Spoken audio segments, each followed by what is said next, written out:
In Canada, it's Canada doesn't have the gun crime that America has, even though they have the same number, I mean, of guns held by people.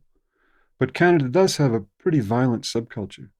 So Canadians play ice hockey, and ice hockey is basically um, assault with bodily harm as a sport. I don't know if you've ever watched it, Yeah, but yeah. Canadian ice hockey is, and so there was um, there was also another level is that the worst criminals from Quebec would be sent to the West Coast.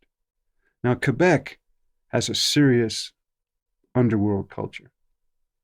We're talking anything that New York has, Chicago has, Montreal has. The same level of, mob assassinations and, organized crime. But Quebec is particularly famous for high-powered robbery, armored car robberies with machine guns and all that kind of stuff. And so those kind of guys, they didn't want them in Quebec. So in California, we called it bus therapy. So you move somebody away from where they're familiar. So they would, in Canada, they'd move people from Quebec all the way out to the West Coast where they knew nobody. And that way they hoped to, take them away from their roots and from their support. But those boys were dangerous. And so I knew an English guy, actually, a dope addict, dope fiend. And he'd made some move on one of these Quebecois kids. He cheated him out of something. He got a cuff of drugs from him and then didn't pay him. And the Quebecois just stabbed him right away. I mean, as soon as he didn't pay, didn't have the money, he just pulled the knife out and stabbed him. And this English guy was just standing there, almost died. And he was just stunned. He stabbed me. He stabbed me. And he didn't understand because for him, that kind of move in the Vancouver dope world was just run of the mill everyday activity. You stiff other addicts and they stiff you and you steal each other's stashes and whatever.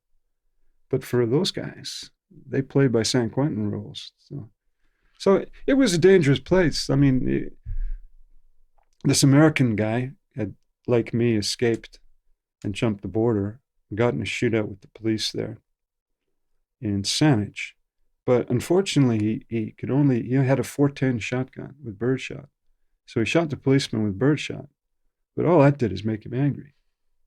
So when they had him cuffed, they had him on the ground, and the policeman's partner came up, put his pistol to his head, and pulled the trigger.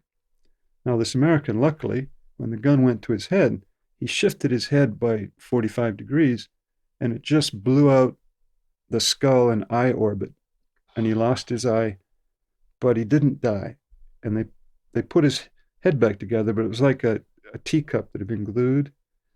They had pins and things, and he couldn't take a shot to the head. And so they put him in the maximum. And unfortunately for this guy, he had a disconnect in his head between who he was now and who he had been. He had been a hope to die gangster, an escaped convict, and all the rest. But now he was essentially a cripple. And that disconnect caused what came next. The dope addicts, the dope fiends were watching him, and they knew he had some smoke. So they robbed his stash. And he found they robbed his stash. And so he went and put, if you can believe this, he put a sign on the bulletin board saying, "I know who did it, and you'll get yours." Now, there's one thing you do in the joint is you never threaten anybody. You either do it or keep quiet. But what you don't do is broadcast that you're going to do it. So he went and did this. And so the dope fiends, they knew this guy was an outright psycho. This guy had beaten an old woman to death because she complained about his Def Leppard music or something like that. Anyway, he was in there, and all they did was just point him in this guy's direction. And he ran in with a weight bar, and he broke the guy's arms and broke his legs, and then whacked him in the skull, shattered his skull again. So I wouldn't say that prison was particularly peaceful. Did anyone try and test you? Well, again, I was looking like I looked in that picture. That was taken from the Canadian pen. Yeah. And gunfights with the police, the newspapers. I sort of had my mana intact. But of course, they're watching. And they tried to, a couple of times, they tried to trick me into stuff. For example, one time they saw that I was running. I used to run a lot around the track, my weight partner and I. And so one of these guys sent one of these Quebecois fellows up to me and he said, "You got a lot of money on your books." Because at this time, unfortunately, the inmate committee members had access to how much money everybody had on their books. And they saw, I had a job sort of teaching remedial students with this prison educational program, and they paid me real money. They paid me like $1,000 a term, Wow. which for prisoners was Huge. huge. And he says, "You're the richest inmate in the joint." And I went, "Oh, Target. shit. Oh, no." So these guys thought how they're going to get me. They saw I was a runner. So they sent this guy to me and they said, "There's some guys want to make a bet, want to make some bets." I said, "Well, what do they want to make bets on?" He says, "They bet they can beat you running." He says, "And they're liable to put up money, I mean, real money on this." And I said, "Well, how much money?" He says, "Well, I don't know. How much would you be willing to go for?" And so we talked some more, and the deal is they've got these one tall, lithe, sporty Indian, and then this half black guy who's like an antelope. I mean, he's naturally athletic. But the thing is, I'd never seen them run before, so I didn't know if they could go the distance or if they were really fast and they'd smoke me or what would happen. So I decided to try and hedge my bets, and I said, "Well, can I pick out two other guys from my team? Seeing as how you got two on that team, can we have three on our team?" And they said, "Sure," because they didn't think anyone else could run. So they come down to it and they say, "Okay, we're going to have a race. How much money are we putting on it?" And I say to this Frenchman, I say, because I'm thinking to myself, these guys are trying to set me up. But I thought to myself, if you're going to ambush me, I'm going to ambush you. So I said to the Frenchman, I said, "Take every bet, take every carton they want to put up. Whatever it is they want to bet, we'll cover it." And he was as happy as could be because this was real activity, right? I mean, the joint, it's pretty slow the every day to day, but now they got something.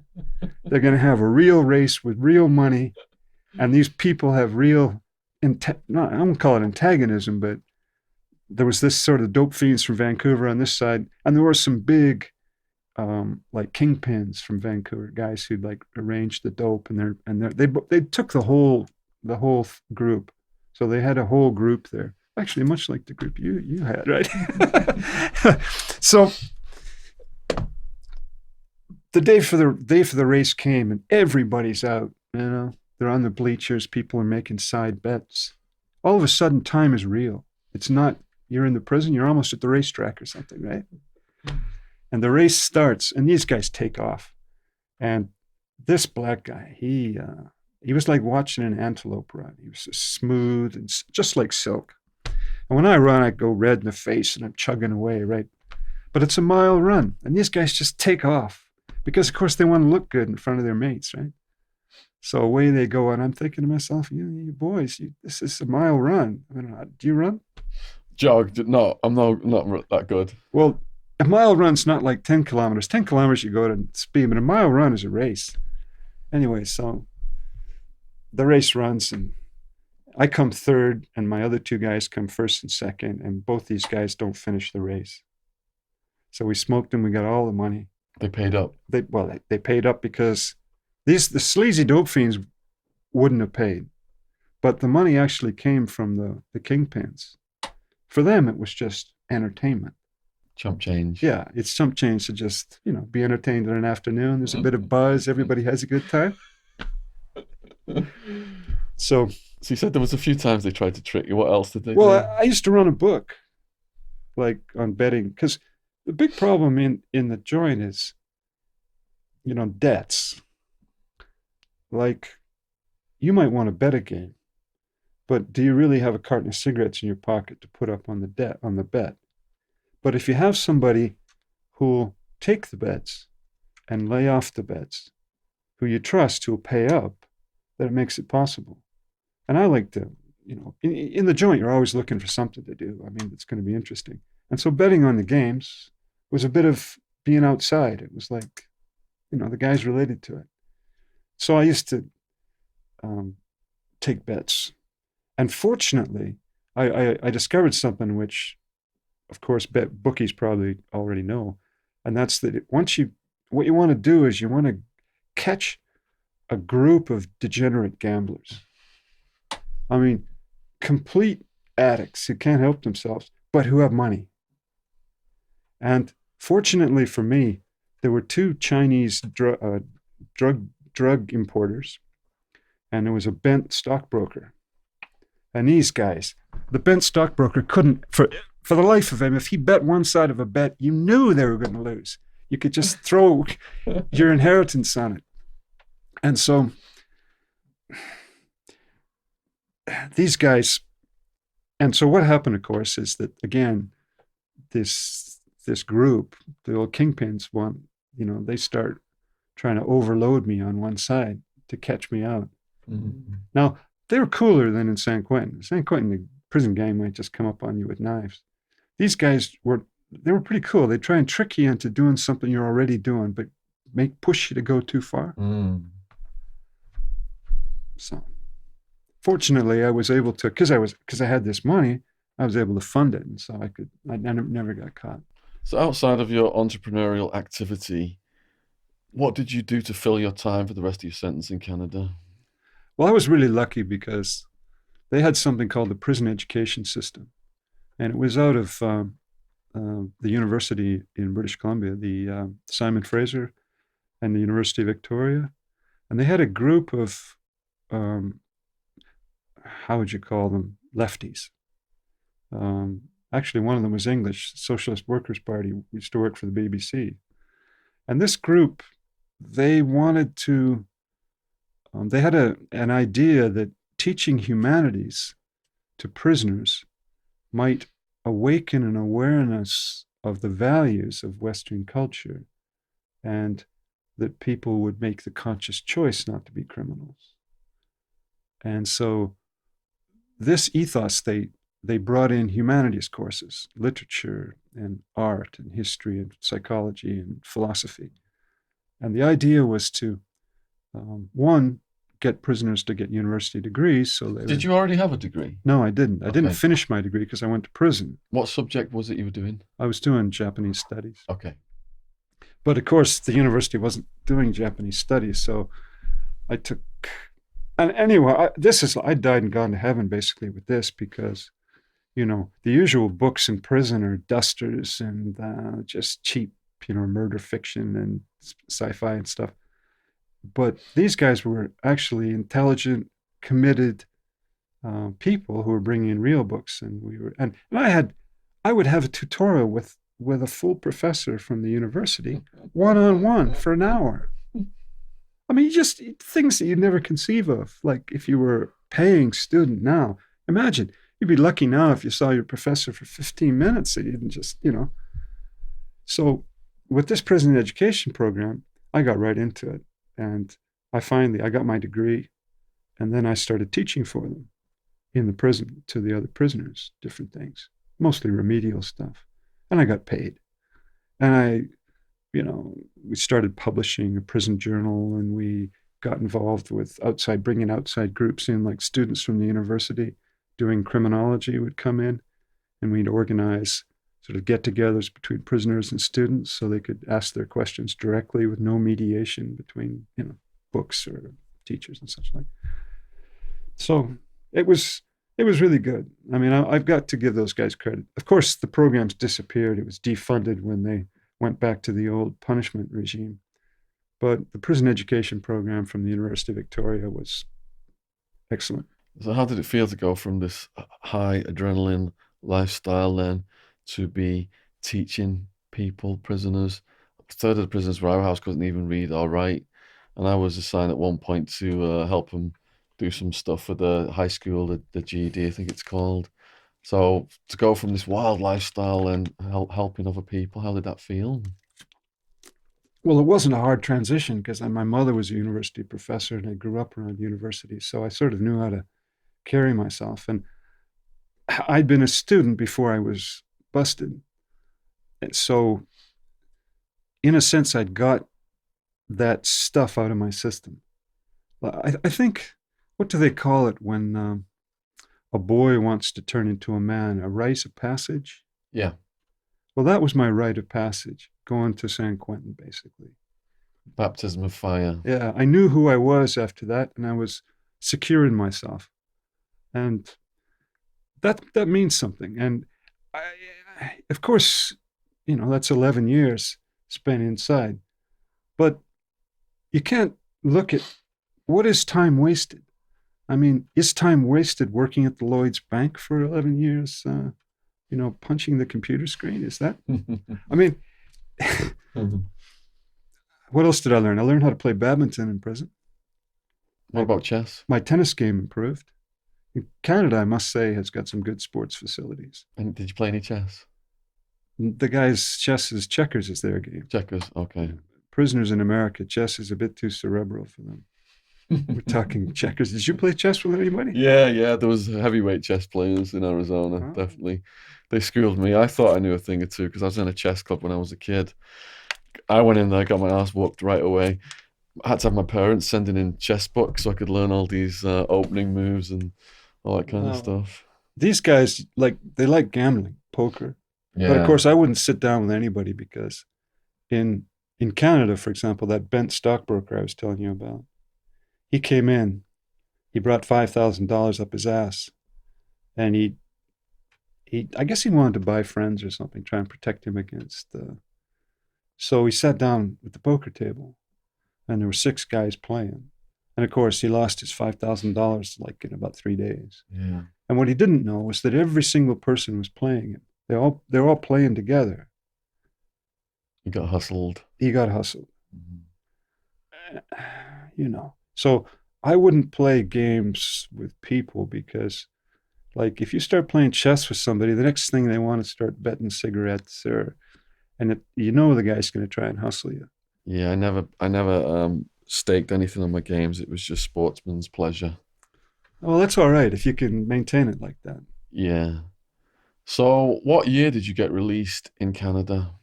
Well, I was deported to England, 1987. Why were you deported to England? I was born here, Whereabouts in England were you born? Carlisle. Okay, and how did you end up in America? My mother was a professor there. So your parents, were they both from Scotland? No, no, my father's from Lincolnshire. Lincolnshire, Yeah, and your mother she was Canadian. Canadian, and then they were teaching and working out of California. I Yeah, see. they both got PhDs at the University of California. I see. Okay. So when you ended up deported to the UK, did you have anybody here? Well, I got some cousins. But of course, you know, you get your family reputation is basically Black sheep. yeah. So what was your support structure? What year was it again? Sorry, that you came back. 1987. So 1987, we've got England is it's like the crash of 87 is the big rise of the yuppies and all that kind of stuff. Thatcher, is it? And you're coming back to the UK, black sheep, family members probably don't want to support you. So what do you do? The Dole. The dole. Yeah, And did the dole give you housing benefit, a place to live and all yeah, that? A flat? yeah. What part of the UK were you in? South Coast. South Yeah. Coast. And So did I basically got the Dole, but I mean, in those days you could live on the Dole, and it was okay, but there's no future to it. So I thought to myself, I've got to take my education a bit further if I'm going to do anything. Because I mean, I have to say, I realized that I'd gone as close to the edge of the abyss as you could. Now, the guys, remember I told you there were guys in my tip? Well, dead, dead, life without possibility of parole, life, but another life on top of that. So that was the option. So you're not thinking, look at what's happened to those guys. I'm going to make a go of the straight and narrow and try and rebuild my life and not go back to crime. Exactly. I completely turned back on crime because there was no. I mean, in California, it's three strikes and you're out. Well, I had my three strikes, and you know, the next time I'd just be written off as a habitual criminal. So How old were you in 1987? 1987, I would have been